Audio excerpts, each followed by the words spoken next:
Hello friends, welcome part two RN. अपन ने जैसे पिछली क्लास में ब्लड वाला चैप्टर को कंप्लीट करा था। आज अपना जो नया चैप्टर होगा, चैप्टर नंबर 5, जो 5 चैप्टर है वो है कार्डियोवैस्कुलर सिस्टम। Cardiovascular system. अभी अपन फर्स्ट ईयर में इन सबकी एनाटॉमी एंड फिजियोलॉजी को देखते हैं। इनकी एनाटॉमी एंड फिजियोलॉजी को देख रहे हैं।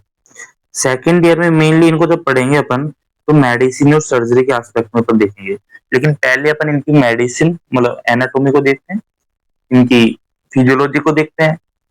ठीक है, हार्ट कैसा होता है, वेसल्स कैसी होते हैं, ब्लड वेसल्स कैसी कैसी होते हैं, कितने टाइप की होती है, इन सबको देखते हैं। ये सब देखेंगे, उसके बाद बीमारियों को अपन इजीली कैच कर पाएंगे, अच्छी तरह उनको डिटेल में समझ पाएंगे। ठीक है, तो अभी आप अच्छी तरह पढ़ लोगे तो सेकंड ईयर में जो मेडिसिन पढ़ोगे वो बहुत अच्छे से समझ में आएगी। नहीं, आपको सेकंड ईयर थर्ड ईयर में जब मेडिसिन पढ़ोगे, सर्जरी पढ़ोगे, तो दोबारा ये सब पढ़ना पड़ेगा नहीं, है ना। अपन पहले स्टार्ट करते हैं। पहले तो ये सुनो, कार्डियो और वेस्कुलर के अलग अलग है क्या, है ना। आजकल आप समझते भी होगे, सीटीवीएस डिपार्टमेंट बोलते हैं उनको। जब आप बड़े बड़े हॉस्पिटल में काम करोगे तो सीटीवीएस डिपार्टमेंट होता है, जिसमें वेसल्स की कोई भी प्रॉब्लम होती है, जैसे काफी बीमारी होती है वेसल्स की।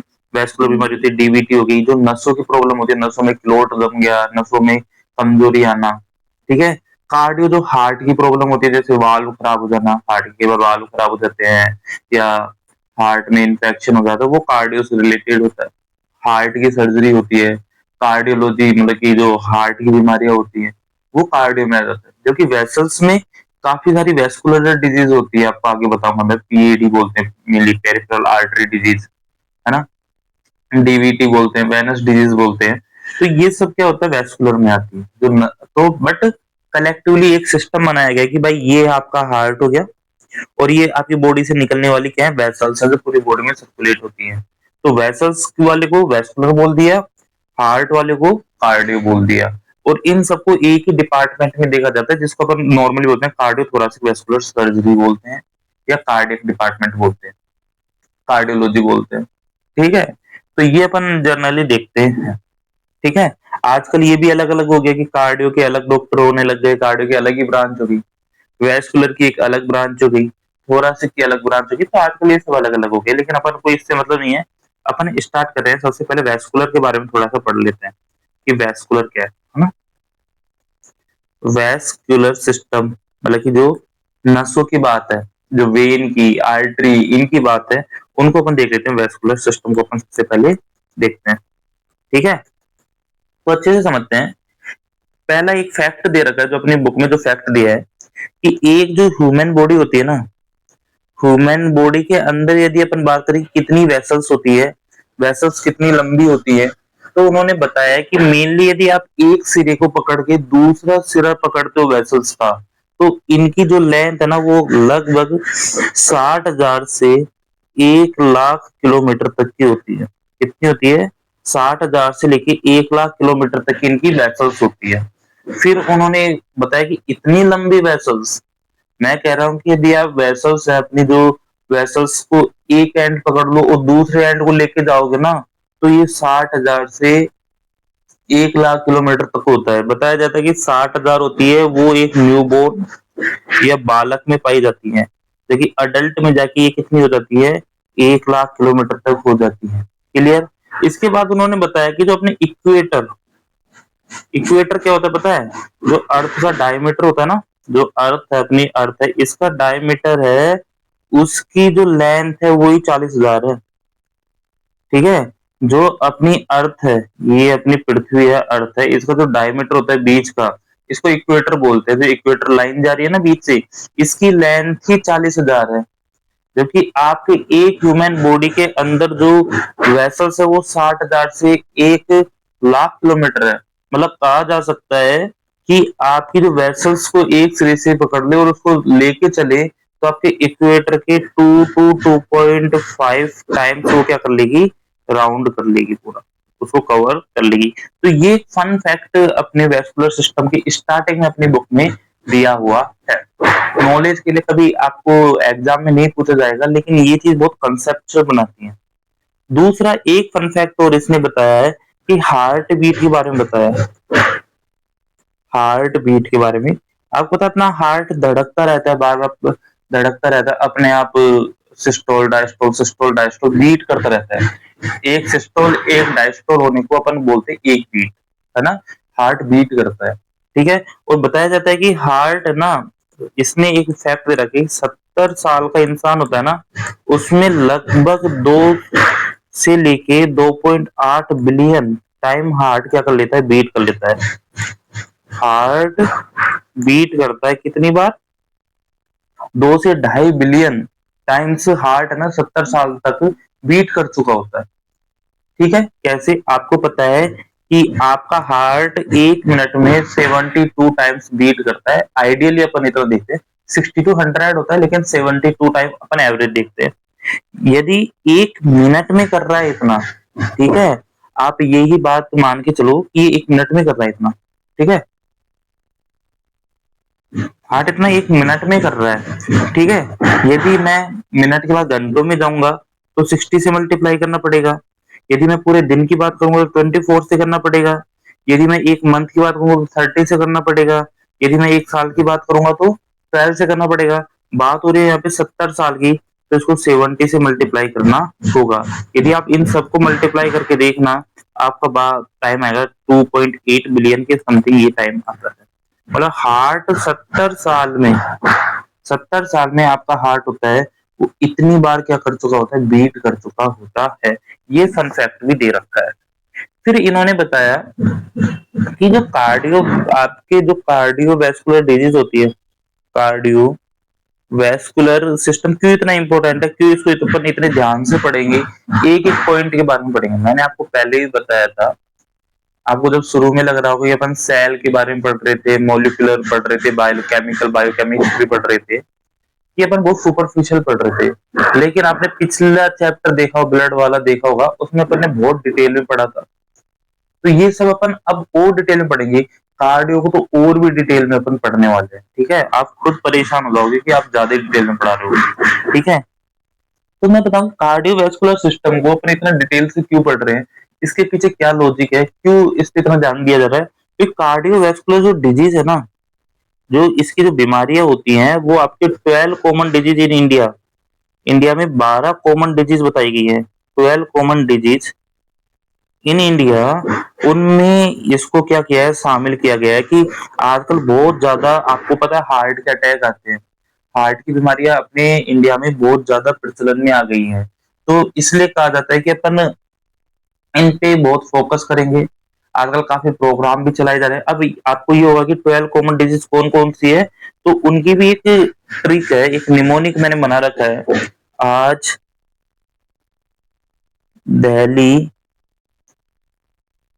हाईवे रोड पर, आज दिल्ली हाईवे रोड पर सड़क थोड़ी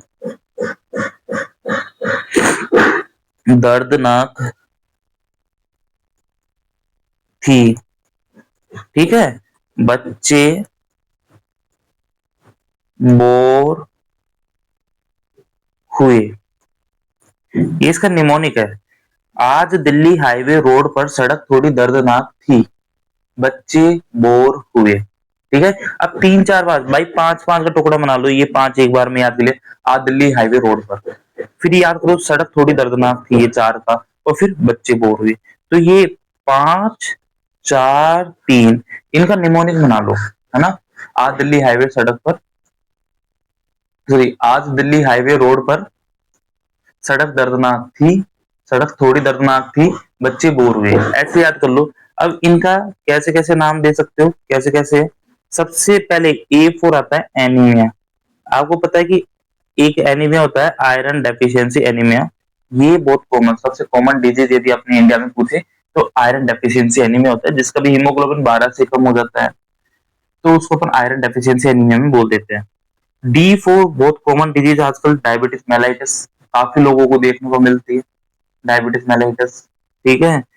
हाईवे मतलब कि हाइपरटेंशन, ये तो क्लियर है कि जिसको डायबिटीज हो गया उसको हाइपरटेंशन होता ही होता है, और हाइपरटेंशन मतलब बीपी। और देखा जाता है कि उनको थायराइड भी बहुत कॉमन हो जाता है, तो इन तीनों का तो ट्राइंगल बनता है, ठीक है।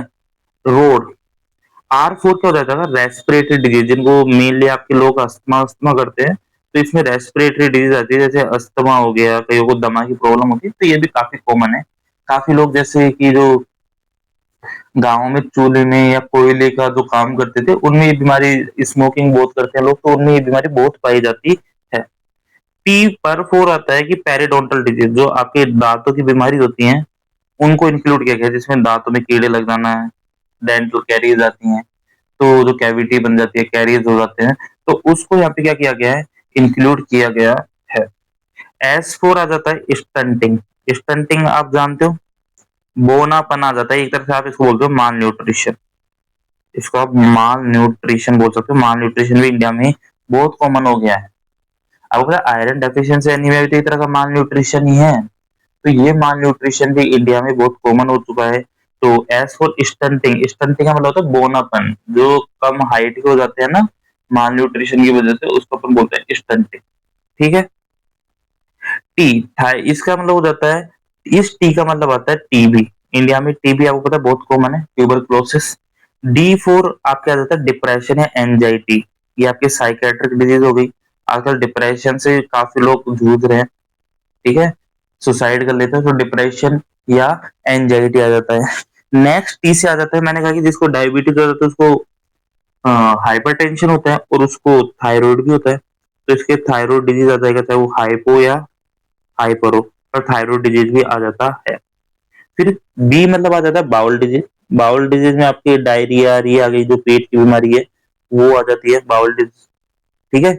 नेक्स्ट बी, नेक्स्ट बी का मतलब होता है आपका ब्लड डिसऑर्डर। क्या हो जाता है, ब्लड डिसऑर्डर। अब इसी ब्लड डिसऑर्डर में आपके ये सब आ जाते हैं, आपके जैसे अटैक आ रहा है, ठीक है, आपके जैसे MI का अटैक आ रहा है, आपको एंजाइना और आपको स्ट्रोक आ रहा है, जो भी हार्ट की बीमारी है, जो वेस्कुलर डिजीज, ब्लड डिसऑर्डर मतलब वेस्कुलर डिजीज तो बोल सकते हैं, वेस्कुलर कार्डियोवेस्कुलर डिजीज आ जाती है, तो ये बहुत कॉमन हो गया है, 12 कॉमन डिजीजों में आता है। और नेक्स्ट एच मतलब आपका क्या होता है, इसका मतलब होता है हैवी वेट। हैवी वेट को अपन बोल सकते हैं ओबेसिटी। क्या बोल सकते हैं, ओबेसिटी। तो ये निमोनिक से आप याद रख सकते हो कि अपने कौन कौन सी 12 कॉमन डिजीज है। तो ये इंडिया में पाई जाने वाली 12 क्या है, कॉमन डिजीजेज है ना। आज दिल्ली हाईवे रोड पर सड़क थोड़ी दर्दनाक थी, बच्चे बोर हुए, तो इस तरह से अपन ने देखा कि जो अपने ब्लड डिसऑर्डर है, ये 12 कॉमन डिजीजों में आ रहा है, इसलिए अपन को इस पे अच्छी तरह ध्यान देने की, अच्छी तरह इनको पढ़ने की अपन को क्या हो गई, नीड हो जाती है। ठीक है। इसके बाद अपन देखते हैं ब्लड वेसल्स अपना। अब जो मेन टॉपिक आता है उसको आप डाल लो, ब्लड वेसल्स। अपन ब्लड वेसल्स के बारे में पहले पढ़ते हैं, हार्ट के बारे में अपन उसके बाद में पढ़ेंगे। ठीक है, क्लियर इतनी बात। अब स्टार्ट करते हैं। ओके। अब देखते हैं अपनी बॉडी में नॉर्मली 5 टाइप की ब्लड वेसल्स पाई जाती है। कितने टाइप की, 5 टाइप की पाई जाती है। सबसे पहले आपकी पाई जाती है आर्टरी। हार्ट से सबसे पहले आर्टरी निकलती है। आर्टरी के बाद देखें तो आर्टरी फिर छोटी होने लगती है, आर्टेरियोल बनती है उनसे, है ना। फिर आर्टेरियोल का एंड होता है, वो होता है कैपिलरी में। कैपिलरी में होता है, एंड कैपिलरी से फिर निकलते हैं वेन्यूल, छोटे छोटे वेन निकलते हैं, और वेन्यूल बाद में कन्वर्ट होती है वेन में। तो ये 5 तरह की अपने क्या होती हैं, ब्लड वेसल्स होती है। कलेक्टिवली इन दोनों को अपन एक बोल देते हैं, मेनली कॉमन टर्म यूज लेते हैं इन दोनों के लिए, आर्टरी। लेकिन आर्टरी के भी 2 पार्ट होते हैं, आर्टरी और आर्टेरियोल। फिर कैपिलरी को अपन एक बोल देते हैं, कि इसको बोलते हैं कैपिलरी बोल दिया, ठीक है, ये अलग ही होती है। और वेन्यूल और वेन को अपन नॉर्मली वेन बोलते हैं। तो कई जगह बोलते हैं कि अपनी बॉडी में 3 टाइप के वेसल्स होते हैं, आर्टरी, कैपिलरी एंड वेन्यूल। जबकि थोड़ा डिटेल में जाए तो 5 टाइप की, आर्टरी भी 2 टाइप की होती है, एक आर्टरी होती है और दूसरा क्या होता है, आर्टेरियोल होता है। वेन भी 2 टाइप का होता है, एक वेन्यूल होता है और दूसरा क्या होता है, वेन होता है। तो इस तरह से कई बुकों में आपको 3 बताएंगे, कई बुकों में आपको क्या बोलेंगे कि 5 होते हैं। ठीक है। अब आर्टरी क्या होती है, जो ब्लड को आपके हार्ट से दूर लेके जाती है, जो हार्ट टू ऑर्गन, ये अपन ऐसे लिखते हैं, blood carry away from heart. जो ब्लड को हार्ट से दूर लेके जाती है उसको तो अपन क्या बोलते हैं, आर्टरी बोलते हैं। जैसे कि जो हार्ट से कहां लेके जाती है, ऑर्गन तक आपके ब्लड को लेके जाती है। ठीक है, तो उनको तो अपन क्या बोलते हैं, जो ऑर्गन तक आपके ब्लड को लेके जाएगी आर्टरी बोलते हैं। जबकि वेन क्या होता है, वेन होता है carry blood toward heart, blood carry towards heart, जो ब्लड को हार्ट की तरफ लेके जाता है उसको अपन क्या बोलते हैं, वेन बोलते हैं। मतलब ये आपके जो गंदा ब्लड होगा उसको ऑर्गन से कहाँ लेके जाएगी, हार्ट तक लेके जाएगी, और वो वहां जाके क्या होता है, ऑक्सीजनेट होता है। लंग्स में जाके ब्लड आपका क्या होगा, ऑक्सीजनेट होगा और थोड़ा प्योर हो जाएगा। जबकि कैपिलरी क्या होता है, कैपिलरी क्या होता है, जो आर्टरी और वेन को क्या करता है, जोड़ता है। ये क्या कहता है, मर्ज। अब मैं यहाँ पे आर्टरी वेन ना लिखे आर्टेरियोल और वेन्यूल लिख देता हूँ, ये अपन को समझ में आएगा होगा, क्योंकि आर्टरी और वेन को नहीं जोड़ता ये, जबकि छोटे छोटे आर्टेरियोल और वेन्यूल है उनके एंड को जोड़ता है। ठीक है, तो इस तरह से आपको ये कॉमन समझ में आ गया कि आर्टरी क्या है, कैपिलरी क्या है और वेन क्या है। ठीक है, ये सपोज ये आपका हार्ट है और ये आपका बॉडी का क्या है, ऑर्गन है। ठीक है, तो वे जो हार्ट से ऑर्गन तक लेके जाती है, ये हार्ट है, ये ऑर्गन है। ठीक है, जो ब्लड वेसल जो हार्ट से सप्लाई ऑर्गन तक लेके जा रही है वो तो क्या हो गई, आर्टरी हो गई। और ऐसी ब्लड सप्लाई जो ब्लड को ऑर्गन से हार्ट तक लेके जाती है उसको अपन क्या बोल देते हैं, वेन बोलते हैं। क्लियर हुई इतनी बात। नेक्स्ट बात, एक चीज और मैं बता देता हूँ, कलर। ये काफी डिस्प्यूट आता है कि इनका कलर कैसा होता है। देखो, जब भी आप सर्जरी करोगे, जब भी आप भविष्य में जाके आप नर्सिंग ऑफिसर बनते हो और आपकी बाकायदा किसी वैस्कुलर डिपार्टमेंट में ओटी में ड्यूटी लग जाती है, तो वहां पे आप वेन्स को देखोगे, आर्टरी को आप देखोगे, तो वेन का जो कलर देखने को मिलेगा ना इनका, वो आपको देखने को मिलता है रेडिश ब्राउन। कौन सा, रेडिश ब्राउन कलर देखने को मिलता है, रेडिश ब्राउन। अलग अलग से मतलब कि थोड़ी सी लाल भी, जैसे खून में संधी हुई, खून में डिप हुई वेसल्स आपको दिखती है, बिल्कुल लाल सी दिखती है, हल्की हल्की लाल कलर की, और थोड़ी गंदी सी आपको क्या दिखती है, आपकी वेसल्स दिखती हैं। जबकि आप बाहर से, ये इनका एक्चुअल कलर है, ये क्या है इनका एक्चुअल कलर है, ऐसा दिखाई देता है। ठीक है, जब आप सर्जरी करोगे तो वैसे तो खून में होती है, जब उसको अपन मॉप कर देते हैं, वेसल्स को मॉप करते हैं, तो उसके बाद में आपको रेडिश ब्राउन कलर की थोड़ी वेन दिखाई देती है। थोड़ा गंदा सा कलर होता है, लाल होता है और थोड़ा सा कीचड़ जैसा ब्राउन कलर होता है। लेकिन अपन को ये दिखता कैसा है, दिखता ही आपका होगा कि हमको तो ब्लू कलर की दिखती है, ब्लू कलर की या थोड़ा ग्रीन कलर की दिखाई देती है वेसल्स। ये आपका विजिबल कलर है कि अपन को जो दिखाई देती है वो कलर ऐसा है। क्यों ऐसा कलर की, मतलब होती तो ये रेडिश ब्राउन कलर की है, लेकिन आप ऊपर से देखते हो, स्किन के ऊपर से जब आप वी को लगाओगे तो आपको ये हरी या थोड़ी ब्लू कलर की दिखाई देती है। ऐसा क्यों, ऐसा इसलिए है क्योंकि आपका जो फैट है, जो आपका फैट है वो only permeable blue green colour light. भाई आपको पता है ना कि जो अपने पास जो सनरेज आती है, जो व्हाइट कलर की सनरेज आती है, ये व्हाइट कलर नहीं है एक्चुअली, ये 7 कलर होता है विबग्योर, उनका क्या है, ये मैशअप होता है। अब वो 7 कलर में से जो आपका फैट है वो ओनली ब्लू या ग्रीन कलर को ही क्या करता है, ट्रांसपेरेंट करता है। इसकी वेवलेंथ को वो क्या करेगा, आपकी स्किन के अंदर भेजेगा। तो जो कलर की वेवलेंथ, जो कलर की लाइट आपकी स्किन के अंदर जाएगी, फैट को क्रॉस करेगी, वैसी तो आपकी वेसल्स दिखाई देगी अपन को। तो आपको अपनी वेसल्स से वो कैसी दिखाई देगी, ब्लू ग्रीन दिखाई देती है, लेकिन एक्चुअल कलर इनका क्या होता है, रेडिश ब्राउन होता है। क्लियर हुई इतनी बात। अब अपन पढ़ते हैं इनकी स्ट्रक्चर, इनकी वॉल की स्ट्रक्चर कैसी होती है, वेन की स्ट्रक्चर कैसी होती है। मैं स्ट्रक्चर बताऊंगा तभी आप ये समझ पाओगे कि वेन की बीमारी क्यों होती है। ठीक है, कौन सा केमिकल कहाँ चेंज हो जाता है जिसकी वजह से आपको वेन के डिसऑर्डर देखने को मिलते हैं। ठीक है, तो सबसे पहले अपन देखते हैं structure of vessels, structure of blood vessels. Upon blood vessels की क्या देखते हैं, स्ट्रक्चर देखते हैं। ठीक है, तो आपको मैं बता दूं कि आपकी जो ब्लड वेसल्स है मेनली 3 लेयर से मिलकर बनती हैं। कितने लेयर से, 3 लेयर से मिलकर बनती है। अपने जो ब्लड वेसल्स में 3 लेयर पाई जाती है। कौन कौन सी लेयर पाई जाती है, तो सबसे आउटर वाली लेयर है उसको बोलते हैं ट्यूनिका एडवेंटिशिया। क्या बोलते हैं, ट्यूनिका एडवेंटिशिया। एडवेंटिशिया। ठीक है, उसके बाद आती है बीच वाली लेयर, उसको बोलते हैं ट्यूनिका मीडिया। ठीक है, और सबसे अंदर की लेयर आती है उसको बोलते हैं ट्यूनिका इंटीमा। तो ये तीन तरह की लेयर हो गई। ट्यूनिका टर्म हरदम वेसल्स को बताएगा, याद रखना ट्यूनिका टर्म है वो हरदम वेसल्स को बताएगा। एडवेंटिशिया है वो आउटर मोस्ट हो गई, सबसे बाहर वाली हो गई, तो इसको आउटर मोस्ट बोल सकते हैं, या इसको अपन एक्सटर्ना भी बोल सकते हैं। क्या बोल सकते हैं? एक्सटर्ना भी बोल सकते हैं। क्योंकि इंटीमा है वो आपके इनर मोस्ट हो गई, सबसे अंदर वाली जो लेयर है उसको अपन क्या बोलते हैं? ट्यूनिका इंटीमा बोलते हैं। तो ये बात अपन को क्लियर हुई कि तीन तरह की लेयर होती है, ट्यूनिका एडवेंटिशिया होता है, ट्यूनिका मीडिया होता है, ट्यूनिका इंटीमा होता है। ठीक है, अब इसके बाद अपन वन बाय वन करके एक एक को डिटेल में देखते हैं। तो सबसे पहली जो लेयर आती है वो हो गई ट्यूनिका एडवेंटिशिया। कौन सी होती है? Tunica adventitia. वैसे आप देखो कि अपन सबसे पहले ट्यूनिका छोड़ो, सब अंदर से बाहर की तरफ पढ़ते हैं, तो अपन सबसे पहले पढ़ते हैं ट्यूनिका इंटीमा के बारे में। जो सबसे अंदर की लेयर है ट्यूनिका इंटीमा, इसके बारे में अपन पढ़ते हैं। आप एकदम में बात को कैच करते रहना, स्लिप मत हो जाना बीच में कि मैं आगे बढ़ता हूँ और आपका दिमाग पीछे रह जाए। ट्यूनिका इंटीमा के बारे में अपन सबसे पहले पढ़ते हैं, मेरे साथ साथ चलते रहना। ठीक है, समझते रहना। रिवाइज तो बाद में हो जाएगा, लेकिन पहली बार जो समझ में आएगा वो ही सबसे आगे तक समझ में आएगा आपको ना।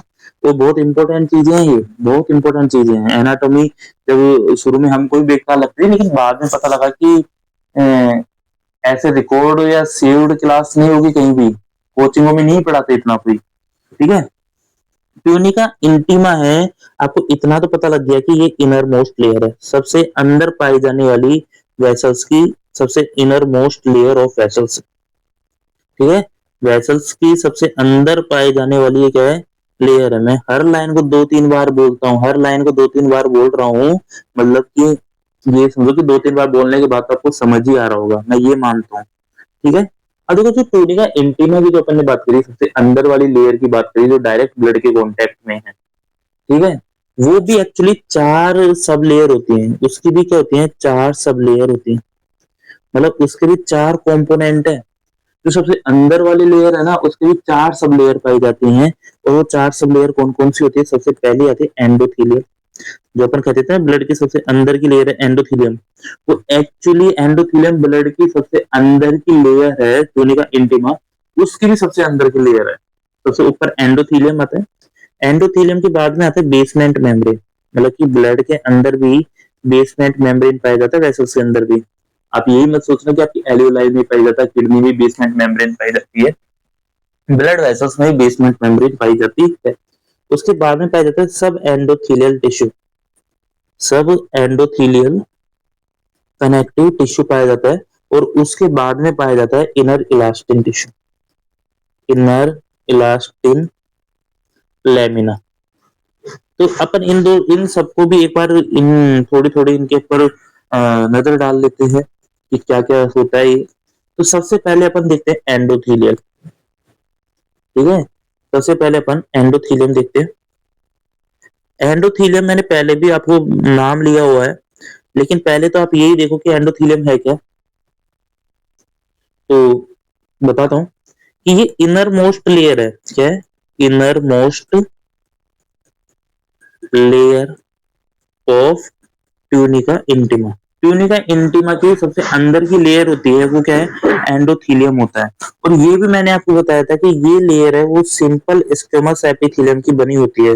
देखो, जब मैंने आपको टिश्यूज पढ़ा रहा था तब मैंने आपको बताया था कि सिंपल स्क्वेमस एपिथेलियम है ना, जो बिल्कुल टाइल्स के सेम का होता है, पेवमेंट टिश्यू भी इनको बोलते हैं। जो रोड के बगल में, सड़क के बगल में जो लॉकिंग वाली टाइल होती है, बिल्कुल वैसा दिखाई देता है। और इसका अपने निमोनिक पढ़ा था, आपको पता हो तो, अपन एक निमोनिक भी पढ़ा था, BLAME ब्लेम, जिसमें B for bound capsule, LA मतलब कि लंग एल्वेलाई, एम मतलब मीजोथीलियम और ई मतलब एंडोथीलियम था। ठीक है, ई मतलब एंडोथीलियम था, अपने इसका निमोनिक भी पढ़ा था। तो मैंने वहां भी बताया था कि ब्लड वेसल्स की सबसे अंदर की लेयर होती है। ठीक है, ब्लड वेसल्स की सबसे अंदर की लेयर होती है। ठीक है, जिसको अपन एंडोथेलियम बताया था। अब मैं उस टाइम आपको ये बता देता कि ट्यूनिका इंटीमा, तो आप कंफ्यूज हो जाते, इसलिए मैंने उस टाइम इतना डिटेल में नहीं बताया। नेक्स्ट पार्ट में आपको बताता हूँ कि ये बिल्कुल स्मूथ सरफेस होती है। क्या होती है? स्मूथ सरफेस होती है, कहीं से ऐसा नहीं कि ऊबड़ खाबड़ हो, अब आपको पता है ऊबड़ खाबड़ होता तो क्या होता, मैंने आपको जैसे पिछले चैप्टर में ही समझाया था कि ये ब्लड वेसल्स है और सपोज करो यहाँ से ये ऊबड़ खाबड़ है, तो यहाँ पे जो कैपिलरीज हैं उनको पता लग, सॉरी प्लेटलेट है वो क्या हो जाती है यहाँ पे इकट्ठा होने लग जाती है, क्योंकि प्लेटलेट किसके कांटेक्ट में आती है, इसके अंदर जो बेसमेंट मेम्ब्रेन है उसके कांटेक्ट में आ जाती है। और जब एंडोथेलियम कहीं भी वो ऊबड़ खाबड़ उसको दिखता है ना, वेसल्स कहीं से भी खुरदरी हो रही है, ऊबड़ खाबड़ रफ हो रही है, वहां पे प्लेटलेट इकट्ठा होने लग जाती है। ठीक है, उसका मैंने आपको फिजियोलॉजी बता दी थी कि प्लेटलेट को जो विलब्रेंड जो फैक्टर होता है, वोन विलब्रेंड फैक्टर होता है, वो उनको बेसमेंट मेम्ब्रेन से चिपका देता है। ठीक है, वो अपन आगे पढ़ेंगे अभी, पर अपन ने जो पढ़ा था प्लेटलेट एग्रीगेशन कैसे होता है उसको अपन ने पढ़ा था। तो स्मूथ सरफेस होता है, और स्मूथ सरफेस क्या काम आता है, प्रिवेंट प्लेटलेट प्लग फॉर्मेशन। ये प्लेटलेट का जो प्लग फॉर्मेशन होता है, क्लोटिंग है, उसको क्या करता है, प्रिवेंट करता है। ठीक है, तो ये अपन ने पढ़ा था कि इसका स्मूथ होना बहुत जरूरी है। ठीक है, एंडोथेलियम का स्मूथ होना बहुत जरूरी होता है, यदि ये स्मूथ नहीं होगी तो आपको काफी सारी दिक्कत देखने को मिल सकती है। प्लेटलेट क्लोटिंग आपको देखने को मिलती है कई जगह, आपको मैं नहीं कह रहा कि ये पूरी स्मूथ होती है, तो कहीं ना कहीं आपकी प्लेटलेट एग्रीगेशन अपनी बॉडी में होता रहता है थोड़ा बहुत, लेकिन जब ज्यादा खुरदरी हो जाती है तब ज्यादा दिक्कत होती है। ठीक है, इसके बाद अपन नेक्स्ट लेयर की अपन बात करते हैं, तो वो लेयर आती है आपके, पहली तो होगी एंडोथेलियम, उसके बाद में अपन देखते हैं बेसमेंट मेम्ब्रेन। नेक्स्ट लेयर आती है वो है बेसमेंट मेम्ब्रेन। ठीक है, अब बेसमेंट मेम्ब्रेन में क्या होता है इसको भी आप समझो। देखो बेसमेंट मेम्ब्रेन है, ये भी 4 टिश्यूज से मिलकर बनी होती है। कितने टिश्यू से, 4 तरह के टिश्यू से मिलकर बनी होती है बेसमेंट मेम्ब्रेन। इसमें सबसे पहले पाया जाता है आपका कोलेजन। ठीक है, और कोलेजन कौन सा, टाइप सेकंड वाला कोलेजन, सॉरी टाइप 4 वाला। आपके ब्लड वेसल्स में मेनली जो कोलेजन पाया जाता है वो टाइप 4 कोलेजन आपको देखने को मिलता है। ठीक है, तो ब्लड वेसल्स में मेनली टाइप 4 कोलेजन आपको मिलता है, और ये मैंने बताया था कि इन्हीं के कांटेक्ट में आ जाती है ना यदि प्लेटलेट, तो आपको क्या देखने को मिलता है, यदि आपकी प्लेटलेट इन्हीं के कांटेक्ट में आती है तो अपन को वो देखने को मिलता है, क्या बोलते हैं, प्लेटलेट प्लग फॉर्मेशन। ठीक है, तो सबसे मेन तो कोलेजन होता है, उसके बाद में एक और होता है हेपारिन। हेपारिन रे नहीं, हेपारिन नहीं बोल रहा, हेपारिन, ये प्रोटीओग्लाइकेन होता है। एक ये पाया जाता है इसमें बेसमेंट मेम्ब्रेन में, हेपारिन प्रोटीओग्लाइकेन। एक होता है फाइब्रोनेक्टिन, तो होता है फाइब्रोनेक्टिन, ये भी एक तरह का होता है, प्रोटीन होता है। और एक होता है लैमिनिन प्रोटीन, क्या होता है, लैमिनिन प्रोटीन। तो ये चारों जो प्रायोरिटी सब्सटेंस है, कोलेजन प्रोटीन हो गया, फाइब्रोनेक्टिन हो गया, हेपारिन प्रोटीओग्लाइकेन हो गया, ये सब कलेक्ट होके जो एक मेम्ब्रेन बनाते हैं, ये सारे केमिकल मिलके एक क्या बनाते हैं, मेम्ब्रेन बनाते हैं। उसको अपन क्या बोलते हैं, बेसमेंट मेम्ब्रेन बोलते हैं। और इसका मेन काम क्या होता है, इसका मेन काम होता है यदि कहीं पे इंजरी हो गई, यदि आपके ब्लड वेसल्स में इंजरी हो गई, तो उसको हील करने का काम होता है, वो किसका होता है, बेसमेंट मेम्ब्रेन का। बेसमेंट मेम्ब्रेन का मेन काम होता है उसको हील करने का। एंडोथेलियन ने तो उसके ऊपर, सबके ऊपर कवरिंग कर दी है। ठीक है, स्मूथ सरफेस बना दिया है, लेकिन जो हील करने का काम होता है वो किसका होता है, बेसमेंट मेम्ब्रेन का होता है। यदि एंडोथेलियम कहीं से रप्चर हो जाएगी तो वहां पे ये बेसमेंट मेम्ब्रेन बाहर आ जाएगी। ठीक है, और उस बेसमेंट मेम्ब्रेन में कोलेजन के कांटेक्ट में जैसे प्लेटलेट आती है वो एग्रीगेट होने लगती है, इसलिए कहते हैं एंडोथेलियम कंटिन्यू और स्मूथ होना बहुत जरूरी होता है। इसके बाद में थर्ड लेयर आती है आपकी, वो होता है आपका सब एंडोथेलियल कनेक्टिव टिश्यू। कौन सी होती है, सब एंडोथेलियल कनेक्टिव टिश्यू। अब आपको पता है कनेक्टिव टिश्यू का काम होता है सपोर्ट देने का, मजबूती देने का जो काम होता है वो हरदम किसका होगा, एंडोथेलियल टिश्यू का, सब एंडोथेलियल टिश्यू का होता है। मतलब कि इसका मैं सबसे पहले लिख दूं, इसका मेन काम होता है वो होता है स्टेबिलिटी का और सपोर्ट का। स्टेबिलिटी एंड सपोर्ट देने का जो मेन काम होता है वो किसका होता है, सब एंडोथेलियल कनेक्टिव टिश्यू का मेन काम होता है वो स्टेबिलिटी और आपको सपोर्ट देने का होता है। अब ये स्टेबिलिटी सपोर्ट किससे देता है, तो इसके पास स्मूथ मसल्स पाई जाती हैं, स्मूथ मसल्स पाई जाती हैं, उनकी वजह से सपोर्ट मिलता है। दूसरा इसमें कोलेजन मिलता है। अब इसमें टाइप 4 नहीं मिलेगा, टाइप 4 मेनली जो मिलता है वो टाइप 4 मिलता है, लेकिन जो सब एंडोथेलियल होता है उसमें आपको टाइप 3 या आपको टाइप 3 मेनली देखने को मिलता है। दूसरा, इनको थोड़ा सा इलास्टिसिटी देने के लिए इलास्टिन प्रोटीन या इलास्टिन फाइबर भी पाए जाते हैं। और आपको मैंने बताया कि कनेक्टिव टिश्यू है, तो ये सारे फाइबर बनाने के लिए जो पाई जाती है वो फाइब्रोब्लास्ट सेल पाई जाती है। मैंने बताया कि जो आपकी लेयर होती है सब एंडोथेलियल कनेक्टिव टिश्यू की जो थर्ड लेयर आती है वो उसका मेन काम है कनेक्टिव टिश्यू है, मतलब कि उसको स्ट्रक्चर सपोर्ट देने का मेन काम है। तो उसके लिए यहाँ पे 4 तरह के सब्सटेंस पाए जाते हैं जो नॉर्मल कनेक्टिव टिश्यू में पाए जाते हैं। मेन फाइब्रोब्लास्ट सेल पाई जाती है जो आपके फाइबर बनाते हैं, इलास्टिन फाइबर और कोलेजन फाइबर। कोलेजन उसको स्ट्रेंथ दे रहा है, इलास्टिसिटी देने का काम इलास्टिन का है। और उसके बाद थोड़ी सी स्मूथ मसल्स पाई जाती है जो उसको कॉन्ट्रैक्शन ये कराती है। आपको एक बीमारी अपन पढ़ेंगे आगे जाके, एथेरोस्क्लेरोसिस। आर्थेरो एक बीमारी अपन पढ़ेंगे जिसका नाम है एथेरोस्क्लेरोसिस, है ना। आपको पता है ना एथेरोस्क्लेरोसिस क्या होता है कि सपोज ये आपका हार्ट था, तो हार्ट की ब्लड वेसल्स भी होती है जो हार्ट को सप्लाई करती है, हार्ट की मसल्स को सप्लाई करती है। अब मान लो उसमें फैट जमा हो जाता है तो उसको बहने के लिए क्या प्लग बन जाता है, वहां पे बहने के लिए उसको क्या नहीं मिल पाता, सर्कुलेशन नहीं मिल पाता। ठीक है, यहाँ से ब्लड पास ही नहीं हो पाता क्योंकि क्लोट हो गया। और हार्ट में क्या ग्लूकोज नहीं पहुंचेगा, ऑक्सीजन नहीं पहुंचेगा, और इसको बोलते हैं इस्चेमियाना। तो इस तरह जो प्लेटलेट प्लग बन जाता है ना, जो थक्का बन जाता है, उसको बोलते हैं अपन एथेरोस्क्लेरोसिस। तो एथेरोस्क्लेरोसिस की जो स्टार्टिंग होती है ना, वही बताया जाता है सब एंडोथेलियल इसी लेयर से होती है। इसकी जो बिगिनिंग होती है, बिगिनिंग वो कहां से होती है, सब एंडोथेलियल लेयर से ही होती है। ठीक है, वो भी इसी से उसकी बिगिनिंग होती है। और एक लास्ट लेयर और होती है जिसको मैं बता देता हूँ, इनर इलास्टिन लैमिन, या इसको आप सोर्स बोलते हो IEL। ठीक है, ये क्या होता है, एक IEL होता है, एक EEL होता है, आगे देखने पड़ेंगे, एक्सटर्नल इलास्टिन लैमिना भी होता है। तो इसका मेन काम क्या होता है, ये पहली बात तो कि ये ओनली आपके कहां पाया जाता है, आर्टरी में पाया जाता है, ओनली फाउंड इन आर्टरी। ये ओनली आपके आर्टरी में पाया जाता है और कहीं नहीं पाया जाता। ठीक है, वेन में नहीं मिलेगा और कहीं नहीं मिलेगा क्योंकि आर्टरी में ब्लड प्रेशर बहुत ज्यादा होता है। आर्टरी का ब्लड प्रेशर बहुत ज्यादा होता है तो इसकी वॉल को थिक होना, मजबूत होना इसकी मैंडेटरी कंडीशन है, बहुत जरूरी हो जाता है। तो उसमें इलास्टिसिटी देने के लिए क्या पाया जाता है, सबसे जो भारी बाहर की लेयर है ट्यूनिका इंटीमा की, वो उसमें इलास्टिसिटी होना बहुत जरूरी है। इसका नाम इलास्टिन है, मतलब कि रिच विद इलास्टिन फाइबर। इसमें बहुत ज्यादा इलास्टिन फाइबर पाए जाते हैं, बहुत ज्यादा इलास्टिन फाइबर पाए जाते हैं। और ये आर्टरी में पाए जाते हैं, और आर्टरी को मेनली जो इलास्टिसिटी आर्टरी में ज्यादा होती है, एकदम में ज्यादा प्रेशर के बाद कम प्रेशर आना, तो वो सारा काम आर्टरी में प्रेशर बहुत ज्यादा होता है।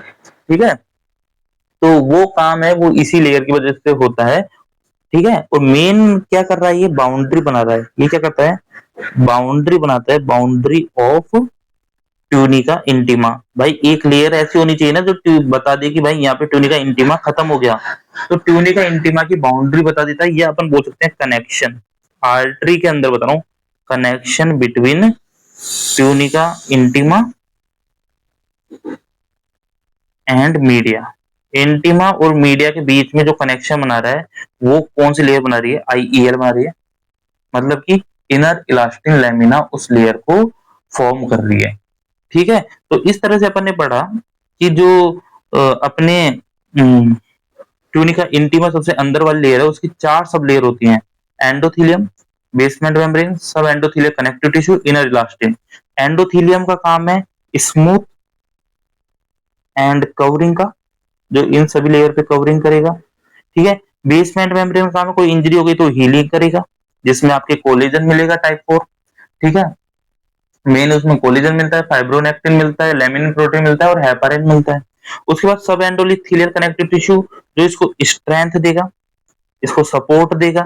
एथेरोस्क्लेरोसिस की स्टार्टिंग है वो भी सब एंडोथेलियल से ही होती है। ठीक है, इसके बाद में लास्ट इनर इलास्टिक मेमोरी जो इसकी आर्टरी में पाया जाता है और आर्टरी में इसको बाउंड्री देता है कि भाई यहाँ पे आके अब आप खत्म हो गई। ये ओनली किसमें पाएगा, आर्टरी में पाया जाता है।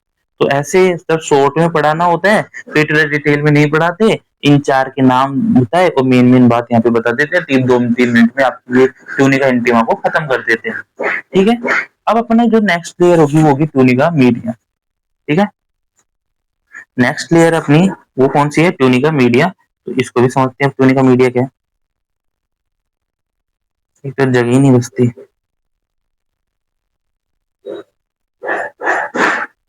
ठीक है। तो अपनी जो नेक्स्ट लेयर है वो रहती है ट्यूनिका मीडिया। ठीक है, तो ट्यूनिका मीडिया के बारे में अपन पढ़ना स्टार्ट करते हैं। ठीक है, सॉरी अब हो गया तो अपन और इधर चल देते हैं।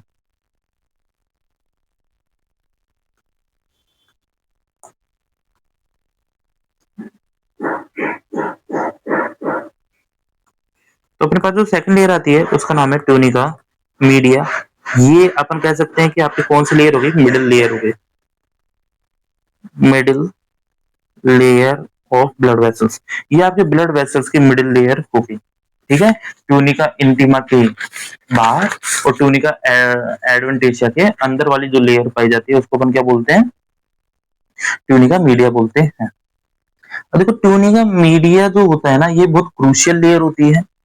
सबसे ज्यादा स्ट्रॉन्ग लेयर जो बताई जाती है वो ट्यूनिका मीडिया ही होती है, जो स्ट्रेंथ देती है। ट्यूनिका मीडिया का मेन काम है स्ट्रेंथ देना, मजबूती देना।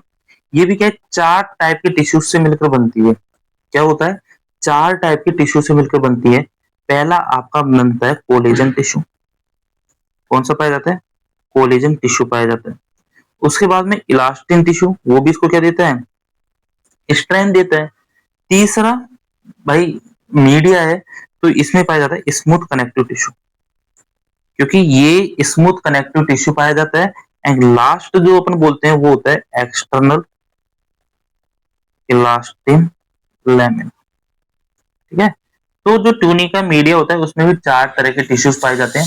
मेन काम आप मान के चलो कि इसमें मसल्स टिश्यू पाया जाता है, मसल्स टिश्यू पाए जाते हैं एंड कनेक्टिव टिश्यू पाए जाते हैं मेनली। ठीक है, मेजरली मेनली तो इसमें मसल्स ही पाई जाती है। मेनली इसमें क्या पाई जाती है, मसल्स पाई जाती है। ये अपन बोल सकते हैं कि एक तरह से मस्कुलर लेयर है। क्या बोल सकते हैं कि एक तरह से मस्कुलर लेयर है। अब इसका क्या काम आता है इसको अपन देखेंगे। सबसे पहली जो लेयर की अपन ने बात करी वो कौन सी हो गई यहाँ पे, स्मूथ मसल्स। आपको पता है 2 तरह की मसल्स होती हैं, स्केलेटल मसल्स और स्मूथ मसल्स। अपनी बॉडी में मेनली 3 तरह की बताएंगे, skeletal muscles, smooth muscles. Skeletal muscles voluntary होती हैं, जिनको अपन चाहकर काम कराते हैं, जैसे हाथ की मसल्स है, बाइसेप हो गई, ट्राइसेप हो गई। देखिए कुछ मसल्स होती हैं जिन पे अपना कंट्रोल नहीं होता, उनको अपन बोलते हैं स्मूथ मसल्स। ठीक है, जिन पे अपना कंट्रोल नहीं होता, इनवॉलंटरी होती है। तो आपकी जो ब्लड वेसल्स है वो भी स्मूथ मसल्स है। आप चाहोगे जब कॉन्ट्रैक्ट नहीं करेगी, अपने आप अपनी बॉडी के हिसाब से ऑटोमेटिक नर्वस सिस्टम जैसे बोलेगा उसके हिसाब से कॉन्ट्रैक्शन रिलैक्सेशन करती है। तो इसको अपन बोलते हैं स्मूथ मसल्स इसमें पाई जाती हैं। ठीक है, और ये स्मूथ मसल्स है ना, आपको मैं बता दूं कि ये ही डायरेक्ट आपका जो बीपी को रेगुलेट करते हैं, उनमें मेन काम इन स्मूथ मसल्स का ही होता है। मतलब कि मेन काम जो बीपी रेगुलेशन का होता है वो ये स्मूथ मसल्स ही करती हैं। बीपी रेगुलेशन का मेन काम होता है वो कौन करता है, ये स्मूथ मसल्स ही बीपी रेगुलेशन का मेन काम करती हैं। बीपी को कम करना है, ज्यादा करना है।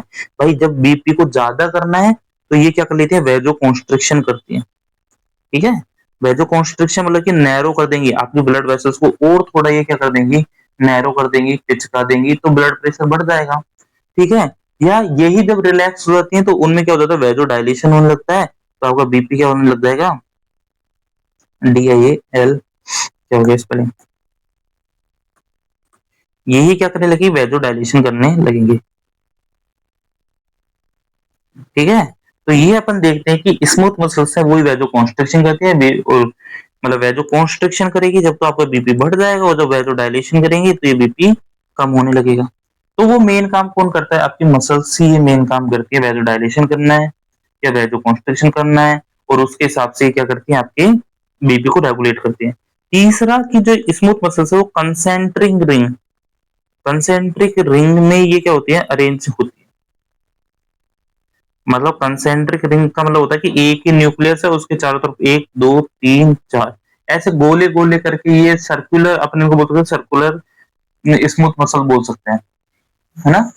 ये सर्कुलर मस्कुलर लेयर 2 तरह की पड़ेंगी, तो लॉन्गिट्यूडनल मसल लेयर आती है, एक सर्कुलर होती है। मेनली एक कंसेंट्रिक रिंग होती है। ठीक है, एक न्यूक्लियस होगा और उसके चारों तरफ आपके रिंग रिंग में क्या होंगी, आपके ये पाई जाती है, स्मूथ मसल्स पाई जाती है। इनका मेन काम होता है आपकी कॉन्ट्रैक्शन करना, रिलैक्शन करना। वेजो कॉन्स्ट्रिक्शन का, वेजो डायलेशन का मेन काम होता है वो इन्हीं स्मूथ मसल्स का होता है, और ये ही आपके बीपी को क्या करते हैं, रेगुलेट करती हैं। उसके बाद में मैंने दूसरी स्ट्रक्चर अपन ने जो बात करी थी वो करी थी अपन कोलेजन फाइबर। किसकी बात करी थी? Collagen fibre. तो मेनली जो यहाँ पे कोलेजन फाइबर पाया जाता है स्ट्रेंथ के लिए वो पाया जाता है टाइप 3। कौन सा पाया जाता है? टाइप 3। तो ब्लड में ब्लड वेसल्स होती है उसमें आपके टाइप 4 भी होता है मेनली और टाइप 3 भी पाया जाता है। और कोलेजन फाइबर का तो काम क्या है? मजबूती देना, सपोर्ट देना। ठीक है, सपोर्ट का काम होता है। सपोर्ट और आपकी जो स्ट्रक्चर मेंटेन कर रहा है उसका मेन काम किसका है? कोलेजन फाइबर का ही होता है। मतलब कह सकते हैं कि कोलेजन फाइबर का मेन काम है स्टेबिलिटी ऑफ वेसल्स। ये अपने वेसल्स को क्या देता है? स्टेबिलिटी देगा, मजबूती देगा। वो कौन देगा? आपके कोलेजन फाइबर। तीसरा इंपॉर्टेंट टिश्यू आता है वो आता है इलास्टिन फाइबर आते हैं। और इलास्टिन फाइबर आपकी जो वेसल्स है उनको क्या बना देता है? थोड़ा इलास्टिसिटी देगा।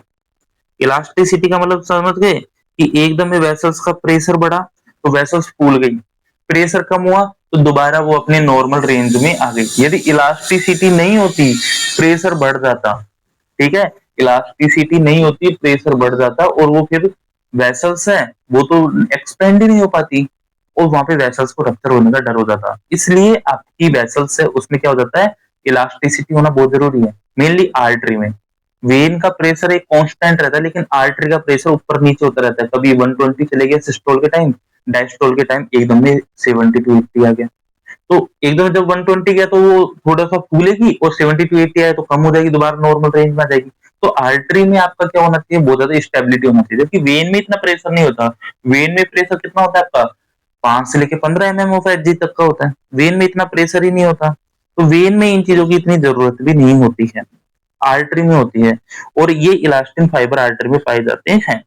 दूसरा, ये जो आर्टरी में फाइबर होते हैं ना, इनकी एक बात तो बता दूं है कि ये आपके डैम्पिंग और ब्लड में बहुत काम आते हैं। अब मैं बताता हूँ डैम्पिंग और ब्लड क्या होता है। डैम्पिंग मतलब होता है कि गड्ढा हो जाता है जिसमें अपन रिजर्वायर रखते हैं, जैसे कचरों का। आपको पता है कभी पार्कों में एक गड्ढा होता है जिसमें सब लोग जाके कचरा पटक देते हैं, इसको अपन बोलते हैं डैम्पिंग यार्ड। क्या होता है कि जितना भी कचरा होता है वो एक तरह से वहां जाके पटक देते हैं, मतलब इसको अपन बोल सकते हैं कि रिजर्व हो जाता है यहाँ पे ब्लड। जो ब्लड को रिजर्व करने की कैपेसिटी है वो आर्टरी में होती है। आर्टरी के अंदर, मैं कहता हूँ आर्टरी के अंदर जो ब्लड रिजर्व करने की कैपेसिटी होती है उसको अपन क्या बोलते हैं? डैम्पिंग। अब कैसे इसका मतलब समझना, देखो ये आपका हार्ट है, सपोज करो ये आपका हार्ट है और ये समझ लो कि इससे निकलने वाली आर्टरी है जिसके अंदर ब्लड आएगा। ठीक है, और ये कोई ऑर्गन है, ये कोई ऑर्गन है, ये ऑर्गन हो गया, ये हार्ट मान लो। ठीक है, अब जनरली क्या होता है कि जैसे यहाँ पे हार्ट है, ब्लड यहाँ से यहाँ जाना है, ये आर्टरी है। ठीक है, आर्टरी है, समझना मेरी बात को। अब हार्ट जब सिस्टोल करेगा तो ब्लड यहाँ पे आ जाएगा, यहाँ पे ब्लड ही ब्लड बढ़ जाएगा जब सिस्टोल करेगा तो। लेकिन जब डायस्टोल करेगा तो ब्लड थोड़ी आएगा। डायस्टोल, हार्ट जो ब्लड निकालता है वो ओनली सिस्टोल पे निकालता है, डायस्टोल पे वो ब्लड नहीं निकालता। लेकिन अपनी आर्टरी क्या करती है, जब सिस्टोल ने जितना ब्लड निकाला ना उसको इकट्ठा कर लेती है काफी सारे को। ठीक है, तो जिसकी वजह से डायस्टोल में ब्लड नहीं आ रहा उसकी भी पूर्ति हो जाती है। सिस्टोल में इतना ब्लड इकट्ठा कर लेगी कि डायस्टोल में अपन को ब्लड की, मतलब कि ब्लड की जरूरत नहीं होगी, ऑर्गन को कंटिन्यू सप्लाई होगी। देखो जो हार्ट सिस्टोल डायस्टोल करता है इसको अपन पल्सेटाइल मैनर बोलते हैं, पल्सेटाइल मैनर। कि अपना जो ब्लड जो इजेक्ट होता है वो पल्सेटाइल मैनर में होता है, ब्लड इजेक्शन। लेकिन फिर भी ऑर्गन को कंटिन्यू, मतलब कि जो पल्सेटाइल मैनर में तो क्या होता है? इजेक्शन होता है ब्लड का, ejection from heart. Ejection from heart होता है वो कहां से होता है? पल्सेटाइल मैनर में होता है। कि सिस्टोल में तो ब्लड निकलता है और डायस्टोल में नहीं निकलता। लेकिन फिर भी ऑर्गन को सप्लाई होती है ना, ऑर्गन को सप्लाई होती है, वो कंटिन्यूस होती है। उसके बाद भी ऑर्गन को कंटिन्यूस ब्लड की सप्लाई होती है। इसका मतलब ये है कि जब सिस्टोल हो रहा है तो ब्लड को इकट्ठा कर रहा है, वो सिस्टोल हो रहा है तो ब्लड को वो क्या कर रहा है? इकट्ठा कर रहा है। ठीक है, जिससे डायस्टोल में ब्लड ना भी आ रहा है तो भी काम कर रहा है, मतलब ऑर्गन को कंटिन्यू सप्लाई कर रहा है। मतलब कि आर्टरी के पास इतनी कैपेसिटी है कि ब्लड को थोड़ा इकट्ठा कर लेती है। ठीक है, और मेनली बताया जाता है जो सिस्टोल के अंदर तो मेनली वो क्या करती है? स्टोर करती है, ब्लड को स्टोरेज करती है। लेकिन डायस्टोल के ड्यूरिंग, वो जब डायस्टोल होता है तो वो क्या करती है? सप्लाई करती है। ठीक है, ये बात मेनली याद करना कि सिस्टोल के टाइम पे मेनली आर्टरी ब्लड को क्या करती है, स्टोर करती है, जबकि डायस्टोल के टाइम पे उसको क्या करती है, सप्लाई करती है। और इसी को एक नाम दिया जाता है, इसी फैक्ट को एक साइंटिस्ट ने समझाया था, उसका नाम है विंड कीसल। तो इसको नाम देते हैं विंड कीसल इफेक्ट। क्या बोलते हैं, विंड कीसल इफेक्ट बोलते हैं इस चीज को। ठीक है, कि जब सिस्टोल के टाइम पे सिस्टोल के टाइम पे तो स्टोरेज करती है, और डायस्टोल के टाइम पे सप्लाई करती हैं। अब ये मत करना कि सिस्टोल के टाइम पे सप्लाई भी करती हैं, लेकिन मेनली स्टोर भी करती हैं। स्टोर भी करेंगी, सप्लाई भी करेंगी, ताकि डायस्टोल के टाइम पे जब ब्लड नहीं आ रहा तो भी सप्लाई होती रहे। ठीक है, इसको अपन क्या बोलते हैं, विंड कीसल इफेक्ट बोलते हैं। मेनली ये आर्टरी में पाया जाता है, और ये जो देता है, ये जो इफेक्ट दे रहा है वो किसकी वजह से आ रहा है, इलास्टिन फाइबर की वजह से आ रहा है। किसकी वजह से आता है, इलास्टिन फाइबर की वजह से ये इफेक्ट आता है। इसी को क्या बोलते हैं अपन, विंड किसल इफेक्ट बोलते हैं। ठीक है, मतलब इसको बोल सकते हैं pulsatile ejection but continue supply, continue blood supply in organ. मतलब पल्सटाइल इजेक्शन होने के बाद भी आपको कंटिन्यूस ऑर्गन को क्या मिलती है, सप्लाई मिलती है। इसके बाद में आपकी जो लास्ट लेयर आती है, थोड़ी लंबी क्लास होगी सॉरी, जो लास्ट लेयर मैंने बताया लास्ट टिश्यू पाया जाता है वो आपकी एक्सटर्नल इलास्टिन लेमिना है। इसके बारे में अपन ने पहले भी बात कर चुके। ईईएल मैंने पहले भी बताया था ईईएल के बारे में कि ये इलास्टिन फाइबर से मिलकर बनी है, इलास्टिन फाइबर से मिलकर बनी है। ठीक है, ये मेनली क्या करते हैं, बाउंड्री बनाती है। तो इंटरनल ने बाउंड्री किस किस के बीच बनाई थी, ट्यूनिका इंटीमा और ट्यूनिका मीडिया के बीच में। ये किस किस के बीच बनाएगा, ट्यूनिका मीडिया और ट्यूनिका एडवेंटिशिया के बीच में क्या बनाएगा, बाउंड्री बनाएगा। ठीक है, और ये ओनली कहां पाई जाती है, only found in artery, only ये आर्टरी के अंदर ही पाई जाती है। कहां पाई जाती है, आर्टरी के अंदर ही ये पाई जाती है, और कहीं नहीं पाई जाती है। तो इस तरह से अपने ट्यूनिका इंटीमा पढ़ा और ट्यूनिका मीडिया को पढ़ा। एक चीज और याद करना, देखो मेनली मैंने बताया कि बीपी रेगुलेशन का काम है इसका, इसका मेनली काम होता है वो बीपी रेगुलेट करने का है। मतलब कि जो ट्यूनिका मीडिया की मैं बात कर रहा हूँ उसका मेन काम है बीपी रेगुलेशन करने का। ठीक है, मतलब आप ये चीज समझ सकते हो, यदि किसी इंसान के अंदर बीपी बढ़ा हुआ है, मतलब वो क्या करेगा, वैजो कॉन्स्ट्रिक्शन करेगा, हो रहा है। मतलब यदि किसी इंसान के अंदर बीपी बढ़ा हुआ है तो मतलब कि वहां पे क्या हो रहा है, वैजो कॉन्स्ट्रिक्शन हो रहा है। ठीक है, और किसी इंसान के अंदर बीपी कम है, इसका मतलब कि वहां पे वैजो डायलेशन हो रहा है। समझना, बहुत इंपॉर्टेंट फैक्ट बता रहा हूँ एक मैं आपको, कि यदि किसी इंसान का बीपी बढ़ा हुआ है मतलब कि उसमें वैजो कॉन्स्ट्रिक्शन है, उसकी ब्लड वेसल्स नैरो हैं। जबकि किसी इंसान का बीपी यदि कम है मतलब कि उसमें वैजो डायलेशन है। ठीक है, ये बात आप फैक्ट मान के चलना है। अब क्या होता है कि जो एक पेशेंट है हाइपरटेंशन का, हाइपरटेंशन क्या होता है, जिसका आर्टेरियल बीपी होता है वो 140/90 mm ऑफ एच से ज्यादा मिलता है या इक्वल मिलता है, उसको अपन क्या बोलते हैं, हाइपरटेंशन। मतलब किसी इंसान को कंटिन्यू बीपी बढ़ा हुआ मिलता है, मतलब कि उसके अंदर कंटिन्यू क्या है, वैजो कॉन्स्ट्रिक्शन है। उसके अंदर कंटिन्यू क्या है, वैजो कॉन्स्ट्रिक्शन है। जब वैजो कॉन्स्ट्रिक्शन हो रहा है मतलब कि वहां की जो स्मूथ मसल से ज्यादा काम कर रही है, स्मूथ मसल से वहां की ओवर एक्टिव है या ज्यादा काम कर रही है, एक्टिव रहती है। और जब कहीं की मसल्स एक्टिव होती हैं, जब कहीं की मसल्स एक्टिव होती है, स्मूथ मसल ज्यादा एक्टिव हैं, तो आप समझ लेना कि उनके, जब आप किसी मसल्स को जैसे बाइसेप्स हो, उनकी डेली एक्सरसाइज कर रहे हो, जिम में जाके, तो उनकी साइज शेप बढ़ जाती है। इसी तरह यदि आपकी स्मूथ मसल ज्यादा काम कर रही है तो भी उनकी साइज बढ़ेगी। इसलिए कहा जाता है कि यहाँ पे स्मूथ मसल्स, हाइपरटेंशन के केस में स्मूथ मसल्स की साइज है वो बढ़ जाती है, हाइपरट्रोफी हो जाती है स्मूथ मसल्स की।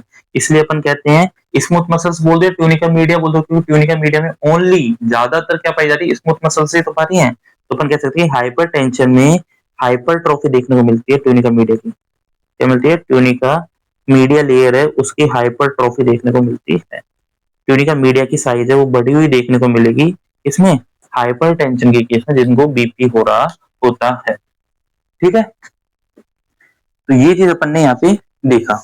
जबकि एक बीमारी पढ़ेंगे एनेयूरिज्म, आगे जाके जिन एनेयूरिज्म एक बीमारी होगी, एनेयूरिज्म।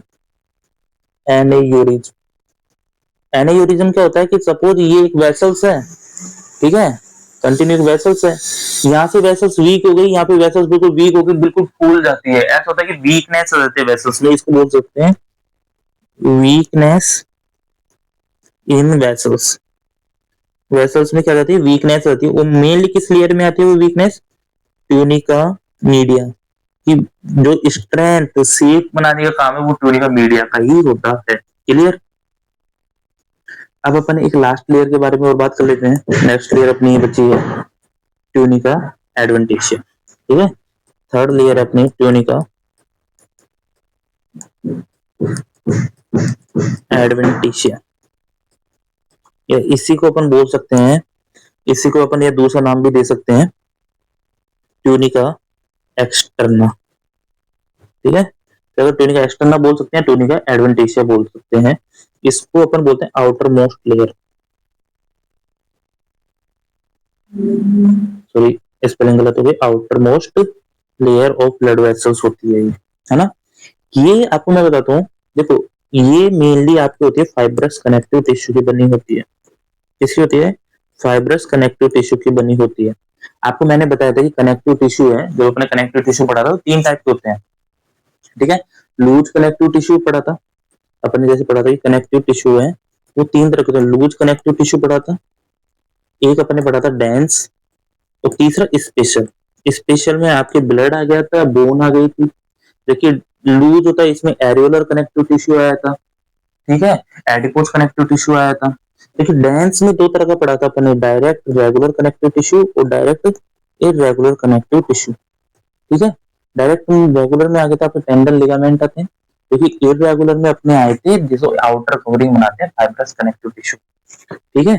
तो जो डेंस थे इन्हीं का नाम अपने रखा था फाइब्रस, ठीक है। डेंस का अपने नाम रखा था फाइब्रस, क्योंकि इसमें फाइबर ही फाइबर पाए जाते हैं, मैट्रिक्स बहुत कम पाया जाता है। तो जो फाइब्रस कनेक्टिव टिश्यू में अपन ने पढ़ा था, जो भी आउटर लेयर है वो direct dense irregular connective tissue की बनी होती है। क्या, डेंस इरेगुलर कनेक्टिव टिश्यू, जो भी अपन ने फाइब्रस या डेंस टिश्यू में पढ़ा था, ठीक है। तो डेंस टिश्यू की या फाइब्रस टिश्यू की बनी होती है, और क्यों, क्योंकि ये प्रोटेक्टिव लेयर होते हैं। जिनमें भी ये कनेक्टिव टिश्यू पाया जाता है, डेंस वाला स्पेशली फाइब्रस और डेंस, वो प्रोटेक्टिव लेयर बनाता है। जैसे आपके हार्ट की देखेंगे अपन, ट्यूनिका एडवेंटिशिया ही होती है उसमें। आप ब्रेन में ड्यूरामेटर देख लेना, ठीक है। लंग्स में आपको ट्यूनिका एल्बुजिनिया मिलेगी। तो जितनी भी आउटर मोस्ट लेयर है वो सब कौन बनाता है, फाइब्रस कनेक्टिव टिश्यू बनाता है, ठीक है, इरेगुलर वाला। इसमें अब आपको पता लग गया कि ये क्या है, कनेक्टिव टिश्यू है, तो इसमें कोलेजन फाइबर भी होगा, मेनली कोलेजन फाइबर भी होगा, इलास्टिन फाइबर भी होगा, और ये रिच होंगे, ये रिच होंगे। जबकि यहाँ पे बट मैट्रिक्स कम होता है, यहाँ पे मैट्रिक्स होता है वो इतना ज्यादा नहीं पाया जाता compare to loose connective tissue. Loose connective tissue में मैट्रिक्स ज्यादा होता है जबकि फाइबर कम होते हैं, ठीक है। नेक्स्ट बात, एक चीज और याद रखना, देखो जितनी बड़ी बड़ी वेसल्स होती हैं, अभी अपन आगे जाके पढ़ेंगे कि जितनी भी लार्ज ब्लड वेसल्स होती हैं, क्या होती हैं, लार्ज ब्लड वेसल्स होती हैं, जितनी भी बड़ी बड़ी ब्लड वेसल्स हैं, उनमें क्या देखने को मिलता है कि उनको भी तो सप्लाई करने की, जैसे ये कोई बड़ी वेसल्स है तो इनकी जो वॉल है इसको सप्लाई करने के लिए भी तो ब्लड सप्लाई चाहिए। इनको भी तो जीवित रहने के लिए, जिंदा रहने के लिए ऑक्सीजन न्यूट्रिशन चाहिए। तो इनके लिए भी खुद की क्या होनी चाहिए, एक ब्लड सप्लाई होनी चाहिए और नर्व सप्लाई होती है। इनकी खुद की एक ब्लड सप्लाई होती है, नर्व सप्लाई होती है। वो ब्लड सप्लाई होती है, मतलब खुद की एक क्या होनी चाहिए, ब्लड सप्लाई होनी चाहिए, और खुद की नर्व सप्लाई भी होनी चाहिए, ठीक है। अब ये ब्लड सप्लाई नर्व सप्लाई तो इनकी खुद की होती है, जो ब्लड सप्लाई करता है इनको उसको अपन क्या बोलते हैं, वासा वैसोरम। क्या बोलते हैं, वासा वैसोरम। और जो नर्व सप्लाई करता है उसको क्या बोलते हैं, नर्वी वैसोरम। जो लार्ज ब्लड वेसल्स है उनकी जो वॉल होती है उसमें जो मसल्स होती है तो उनको भी ऑक्सीजन न्यूट्रिएंट चाहिए। तो उस ऑक्सीजन न्यूट्रिएंट को पहुंचाने का काम कौन करती है, छोटी छोटी वेसल्स होती है जिनको अपन क्या बोलते हैं, वासा वैसोरम। और कुछ उनको नर्व भी चाहिए होती है, जो ऑटोमेटिक नर्वस सिस्टम होता है वो उनको क्या कर लेता है, कॉन्ट्रैक्ट कराता है, वैजो कॉन्स्ट्रिक्शन कराता है, वैजो डायलेशन कराता है, नर्व कोऑर्डिनेशन भी होता है इनके कि कब इनको डायलेट करना है, कब इनको कॉन्स्ट्रिक्ट करना है, वो काम करते हैं आपके नर्वी वैसोरम। तो जो ट्यूनिका एडवेंटेज है उसमें नर्वी वैसोरम भी पाया जाता है और वासा वैसोरम भी पाया जाता है। और इनका जो ट्यूनिका एक्सटर्ना का जो मेन काम है वो क्या है, उनका मेन काम है एंकरिंग करना। एंकरिंग जानते हो, सपोर्टिव स्ट्रक्चर से इनको जोड़ के रखना। आउटर मोस्ट लेयर है तो जो बाहर के स्ट्रक्चर है उनसे जोड़ने का काम भी कौन करेगा, ट्यूनिका एक्सटर्ना करेगा। दूसरा न्यूट्रिशन देने का, न्यूट्रिशन दे ही रहे, मिल ही रहा है इनको किससे, वासा वैसोरम उनको न्यूट्रिशन दे रही है। ठीक है। तीसरा प्रोटेक्शन का काम। प्रोटेक्शन का काम कैसे भाई, फाइब्रस कनेक्टिव टिश्यू से मिलकर बना जो भी डेंस फाइबर है, ठीक है, तो प्रोटेक्शन दे मिल ही रहा है। तो ट्यूनिका एक्सटर्ना है वो इनको प्रोटेक्शन देती है, आसपास के टिश्यू से जोड़ने का काम करती है, न्यूट्रिशन दे रही है। ठीक है, तो यहां तक अपन ने इनको अच्छी तरह पढ़ा। अब बस नोट डाल के 2 पॉइंट लिख के अपना टॉपिक खत्म करेंगे। नोट डालते हैं। पहला नोट है कि जो कैपिलरीज होती हैं, अपन आगे जाके पढ़ेंगे कि स्ट्रक्चर कैपिलरी है। ठीक है, जो कैपिलरी होती है, देखो जो आर्टरी और वेन है उसमें तो आपकी ट्यूनिका इंटीमा भी पाता है, मीडिया भी पाता है और एक्सटर्ना भी पाता है। लेकिन जो कैपिलरी में है उसमें ओनली ट्यूनिका इंटीमा प्रेजेंट होगा, ओनली उसमें ट्यूनिका इंटीमा पाया जाता है। उनमें आपके मीडिया और एक्सटर्ना ये नहीं पाए जाते, ओनली ट्यूनिका इंटीमा पाया जाता। ठीक है। दूसरा क्वेश्चन आता है कि थिकेस्ट लेयर कौन सी होती है, इनमें सबसे मोटी लेयर कौन सी है तीनों में, किन किन में tunica media, tunica intima, tunica externa में। तो बताना कि जो आर्टरी की अपन बात करेंगे तो आर्टरी में सबसे मोटी लेयर होती है वो ट्यूनिका मीडिया है। क्योंकि वेन में अपन बात करें तो वेन में सबसे थिक लेयर है वो ट्यूनिका एडवेंटिशिया। ठीक है, तो इस तरह से अपनी क्लास आज लंबी हो गई है, सॉरी इसके लिए, बहुत लंबी क्लास हो गई है। लेकिन आज अपन ने ब्लड वेसल्स की वॉल के बारे में अपने डिटेल में स्ट्रक्चर पढ़ा। ठीक है, ओके।